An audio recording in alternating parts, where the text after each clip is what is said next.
The Book of Ecclesiastes. Ecclesiastes, chapter 1. The words of the teacher, son of David, king of Jerusalem.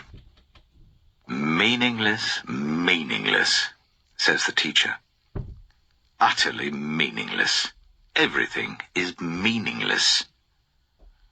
What do people gain from all their labors, in which they toil under the sun? Generations come and generations go, but the earth remains forever. The sun rises and the sun sets, and hurries back to where it rises. The wind blows to the south and turns to the north. Round and round it goes, ever returning on its course. All streams flow into the sea, yet the sea is never full. To the place the streams come from, there they return again. All things are wearisome, more than one can say. The eye never has enough of seeing, nor the ear its fill of hearing. What has been will be again. What has been done will be done again. There is nothing new under the sun. Is there anything of which one can say, "Look, this is something new"? It was here already long ago. It was here before our time. No one remembers the former generations, and even those yet to come will not be remembered by those who follow them. I, the teacher, was king over Israel in Jerusalem. I applied my mind to study and to explore, by wisdom, all that is done under the heavens.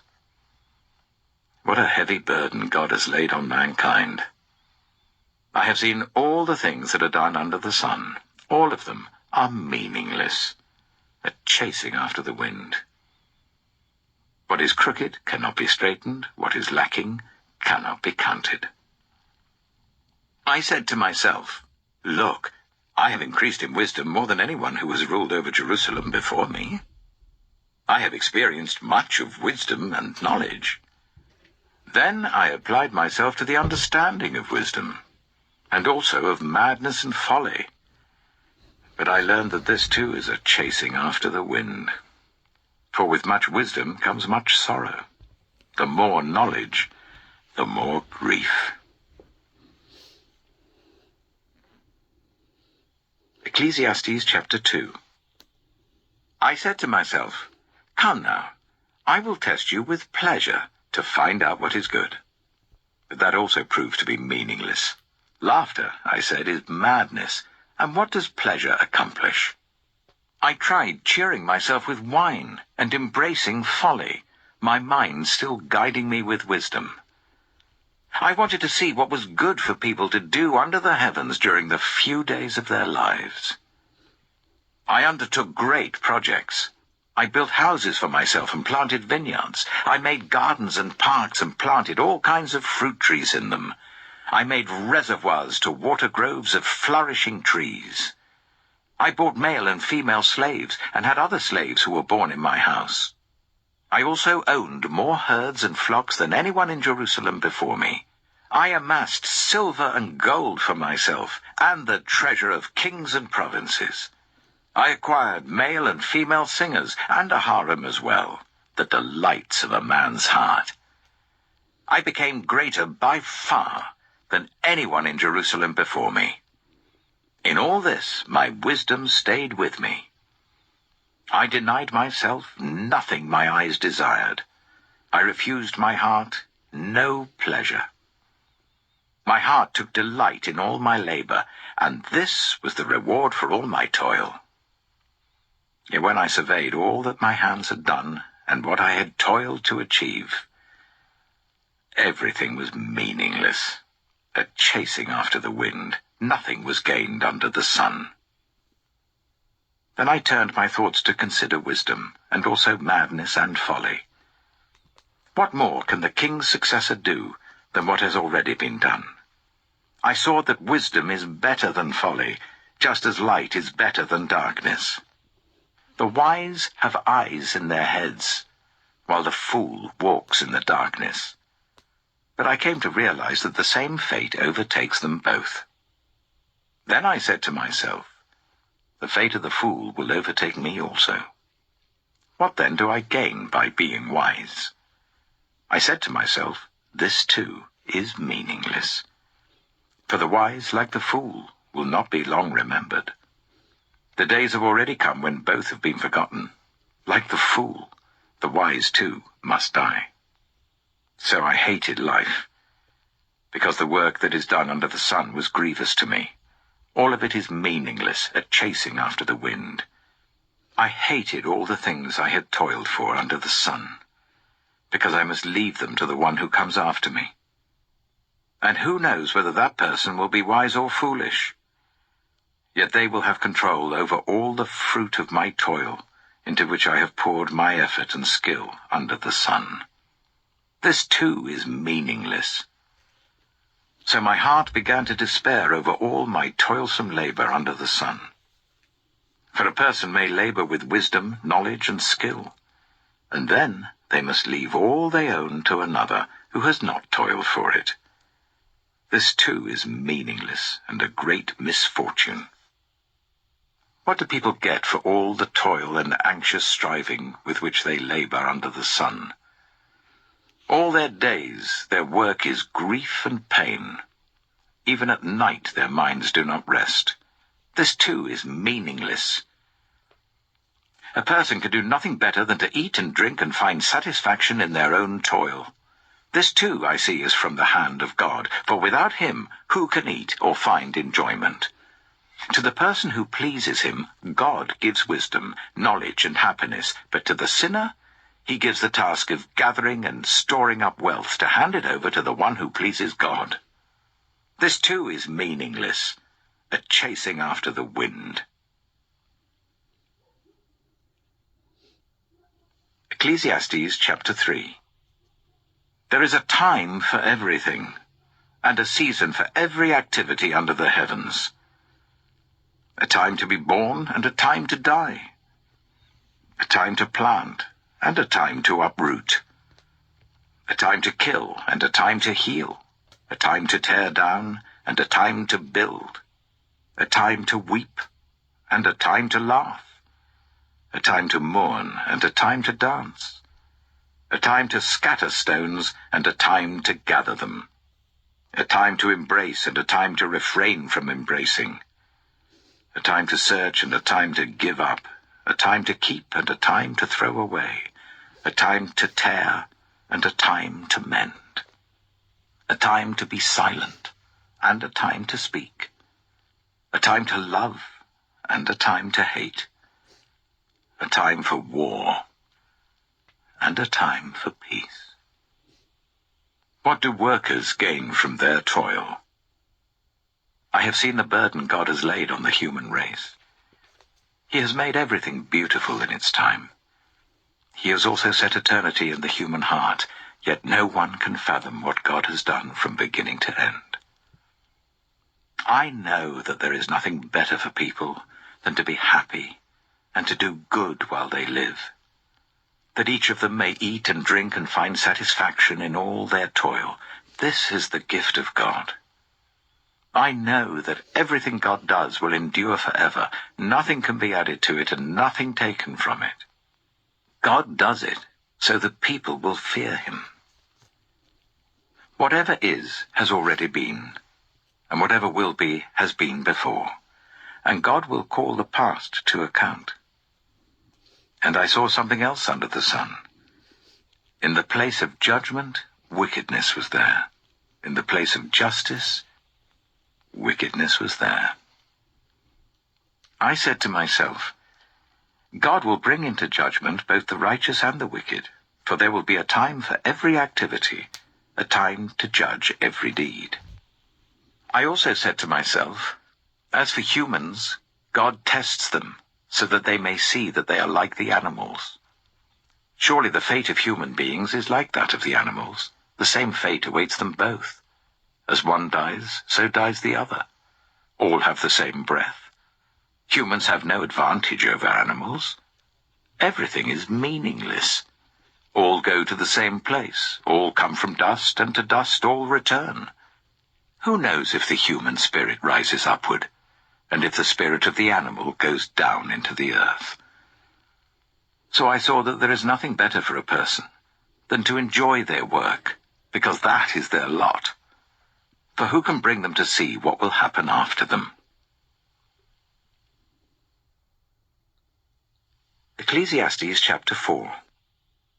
Again I looked, and saw all the oppression that was taking place under the sun. I saw the tears of the oppressed, and they had no comforter.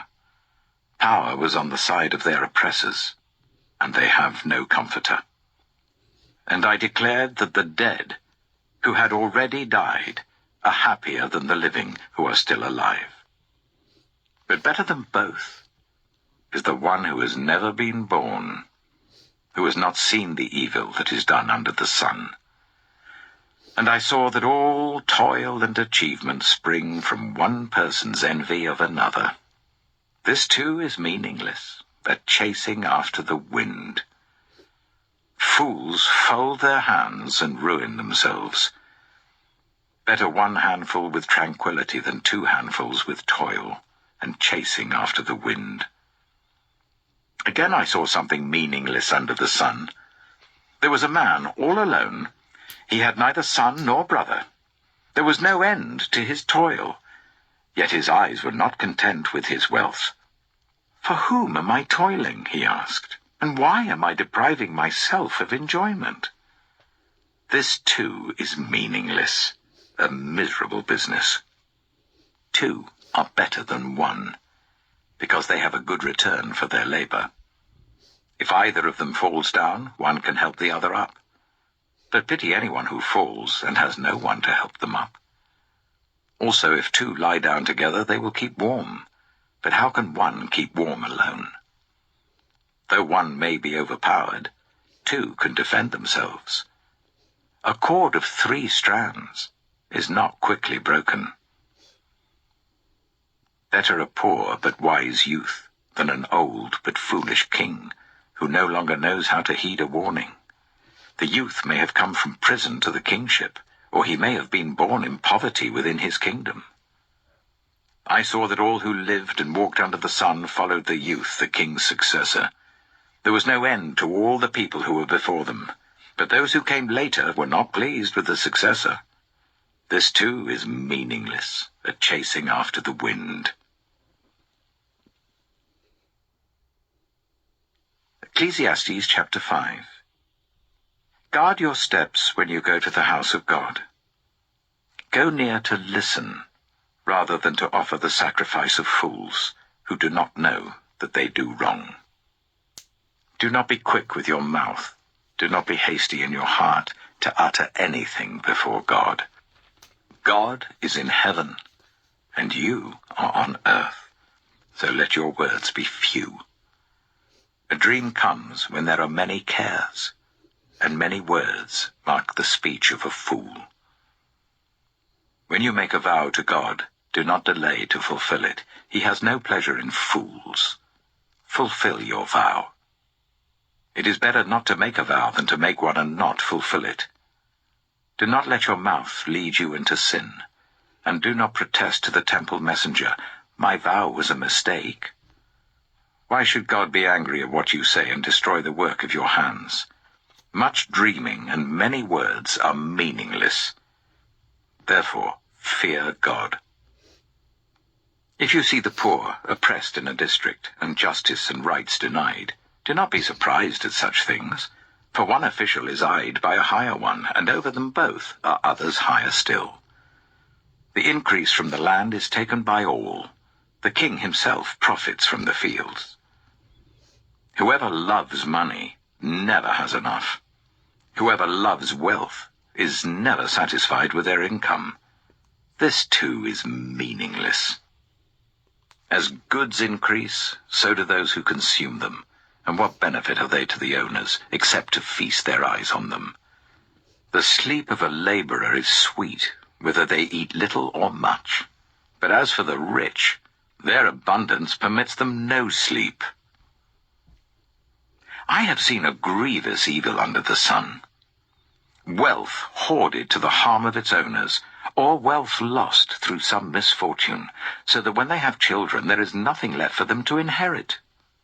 Everyone comes naked from their mother's womb, and as everyone comes, so they depart. They take nothing from their toil that they can carry in their hands. This too is a grievous evil. As everyone comes, so they depart. And what do they gain, since they toil for the wind?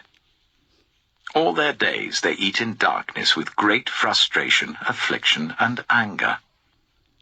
This is what I have observed to be good, that it is appropriate for a person to eat, to drink, and to find satisfaction in their toilsome labor under the sun during the few days of life God has given them, for this is their lot.